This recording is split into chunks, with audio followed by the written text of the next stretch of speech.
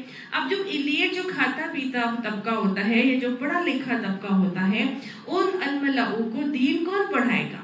ظاہر ہے کہ ان کو دین پڑھانے کے لیے پھر پڑھے لکھے لوگوں کا اس دین میں آنا بہت ضروری ہے نا. الملؤ کو اگر کوئی ان پڑھ جو ان کی مینٹل لیول پہ آ کے بات کرنے والا نہیں ہوگا تو وہ تو کسی کی بات سنیں گے بھی نہیں نا, وہ تو کسی کی بات کبھی سنیں گے بھی نہیں. تو اس وجہ سے بہت ضروری ہے کہ پھر ہمارے دین کے اندر پڑھے لکھے لوگ آئیں تاکہ اس پڑھے لکھی ایلیٹ کے پاس یا الملؤ کے پاس جا کے دین کی باتوں کو لاجیکلی پیش کرنے والے بن جائیں. اللہ ہمیں اور ہماری اولادوں کو اس کام کے لیے منتخب فرمائے اور ان کو پورے کانفیڈنس کے ساتھ آگے دین کو اسلام کو لے کر چلنے والا خوش نصیب بنا دے. تو اب حضرت نوح علیہ السلام کا جو یہاں معاملہ نظر آ رہا ہے کہ ان کی قوم کے جو سردار تھے انہوں نے انکار کر دیا تھا. حضرت نوح علیہ السلام کا جو قوم تھی وہ بیسیکلی اس کو حوالے سے دیکھ لیتے ہیں کہ حضرت نوح علیہ السلام کی قوم کب آئی تھی.